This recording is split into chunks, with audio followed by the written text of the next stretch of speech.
Well, thank you, and thanks to all the gathered delegates and luminaries and media professionals, and thanks especially to the host of the Munich Security Conference for being able to put on such an incredible event. We're, of course, thrilled to be here. We're happy to be here. And, you know, one of the things that I wanted to talk about today is, of course, our shared values. And it's great to be back in Germany. As you heard earlier, I was here last year as United States Senator. I saw Foreign Secretary David Lammy and joked that both of us last year had different jobs than we have now.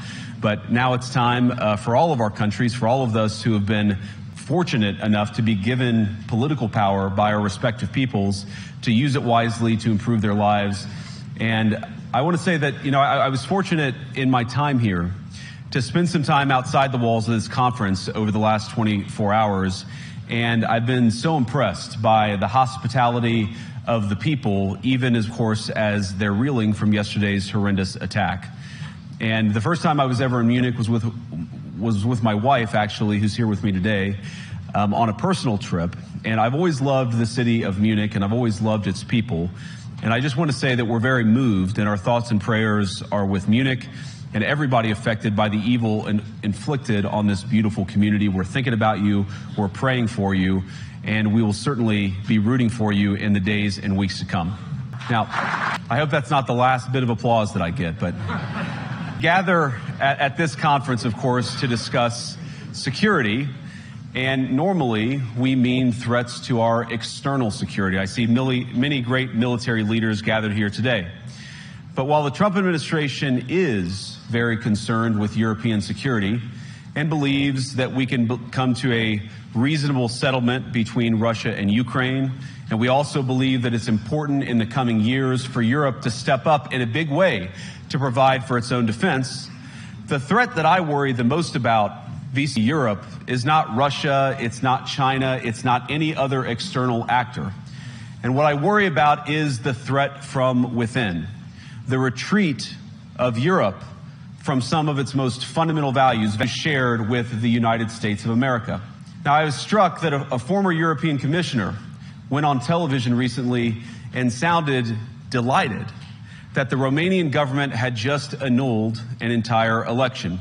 He warned that if things don't go to plan, the very same thing could happen in Germany, too.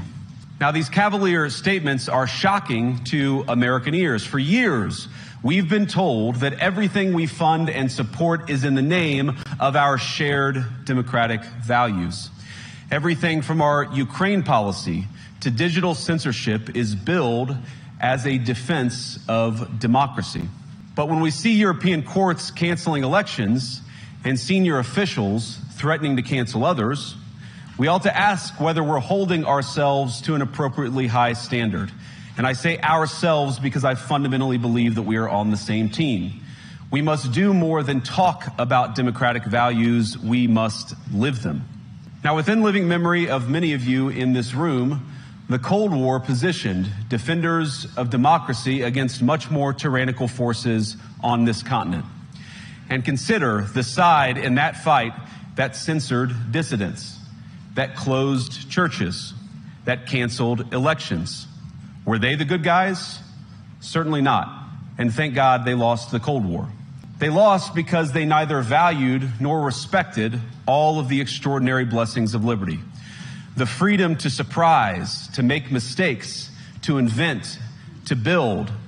As it turns out, you can't mandate innovation or creativity, just as you can't force people what to think, what to feel, or what to believe. And we believe those things are certainly connected. And unfortunately, when I look at Europe today, it's sometimes not so clear what happened to some of the Cold War's winners. I look to Brussels, where EU commissars warn citizens that they intend to shut down social media during times of civil unrest the moment they spot what they've judged to be, quote, hateful content. Or to this very country, where police have carried out raids against citizens suspected of posting anti-feminist comments online as part of, quote, combating misogyny on the internet, a day of action. I look to Sweden, where 2 weeks ago the government convicted a Christian activist for participating in Koran burnings that resulted in his friend's murder.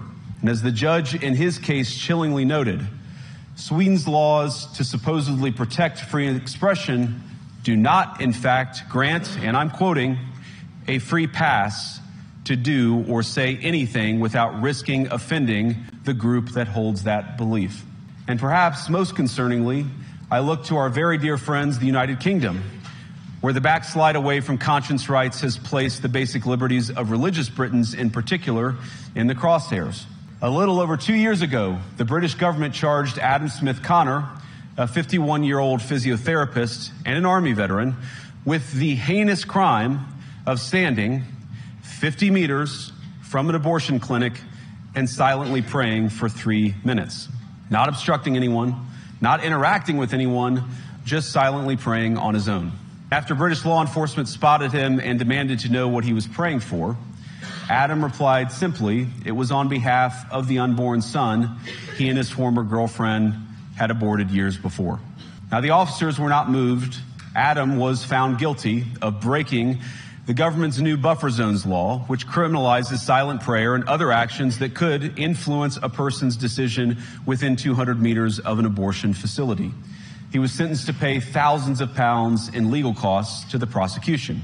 Now, I wish I could say that this was a fluke, a one-off crazy example of a badly written law being enacted against a single person. But no, this last October, just a few months ago, the Scottish government began distributing letters to citizens whose houses lay within so-called safe access zones, warning them that even private prayer within their own homes may amount to breaking the law. Naturally, the government urged readers to report any fellow citizens suspected guilty of thought crime. In Britain and across Europe, free speech, I fear, is in retreat. And in the interest of comedy, my friends, but also in the interest of truth, I will admit that sometimes the loudest voices for censorship have come not from within Europe, but from within my own country, where the prior administration threatened and bullied social media companies to censor so-called misinformation. Misinformation like, for example, the idea that coronavirus had likely leaked laboratory in China. Our own government encouraged private companies to silence people who dared to utter what turned out to be an obvious truth. So I come here today not just with an observation, but with an offer.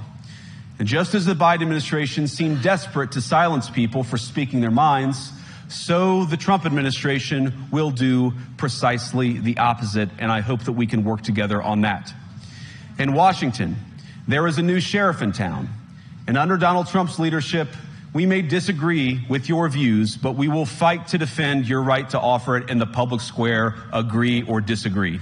Now, we're at the point, of course, that the situation has gotten so bad that this December, Romania straight up canceled the results of a presidential election based on the flimsy suspicions of an intelligence agency and enormous pressure from its continental neighbors. Now, as I understand it, the argument was that Russian disinformation had infected the Romanian elections. But I'd ask my European friends to have some perspective. You can believe it's wrong for Russia to buy social media advertisements to influence your elections. We certainly do. You can condemn it on the world stage even. But if your democracy can be destroyed with a few $100,000 of digital advertising from a foreign country, then it wasn't very strong to begin with.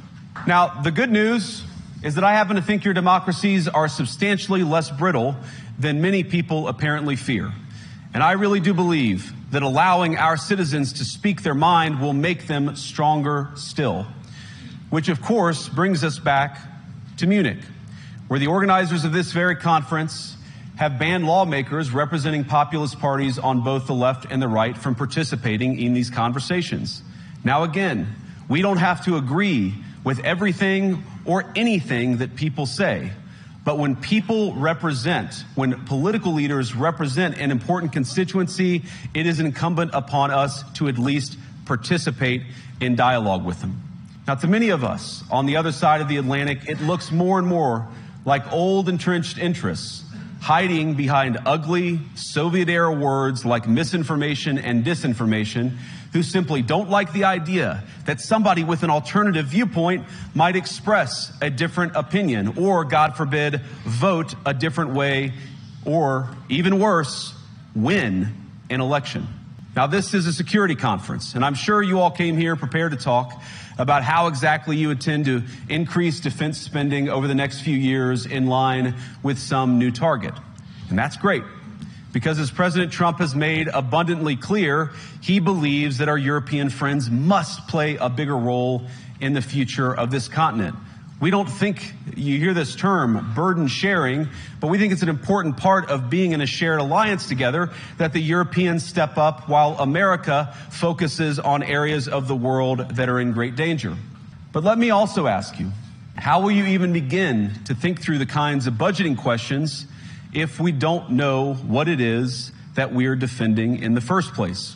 I've heard a lot already in my conversations, and I've had many great conversations with many people gathered here in this room.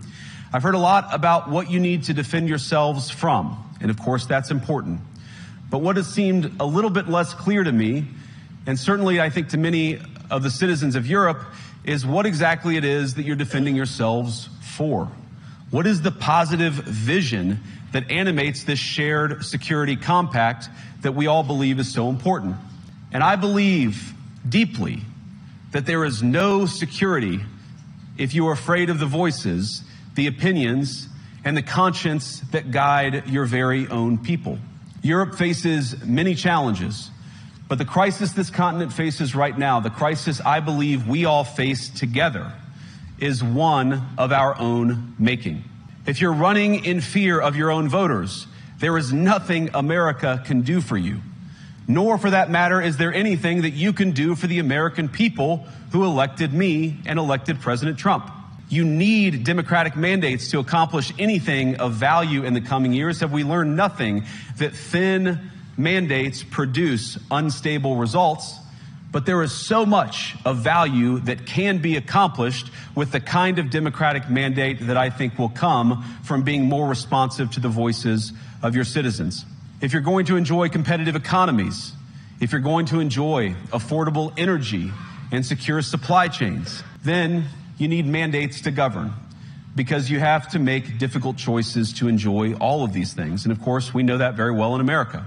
You cannot win a democratic mandate by censoring your opponents or putting them in jail, whether that's the leader of the opposition, a humble Christian praying in her own home, or a journalist trying to report the news. Nor can you win one by disregarding your basic electorate on questions like who gets to be a part of our shared society. And of all the pressing challenges that the nations represented here face, I believe there is nothing more urgent than mass migration. Today, almost 1 in 5 people living in this country moved here from abroad. That is, of course, an all-time high. It's a similar number, by the way, in the United States, also an all-time high. The number of immigrants who entered the EU from non-EU countries doubled between 2021 and 2022 alone, and of course it's gotten much higher since. And we know this situation, it didn't materialize in a vacuum. It's the result of a series of conscious decisions made by politicians all over the continent and others across the world over the span of a decade. We saw the horrors wrought by these decisions yesterday in this very city. And of course, I can't bring it up again without thinking about the terrible victims who had a beautiful winter day in Munich ruined. Our thoughts and prayers are with them and will remain with them. But why did this happen in the first place? It's a terrible story, but it's one we've heard way too many times in Europe and unfortunately too many times in the United States as well.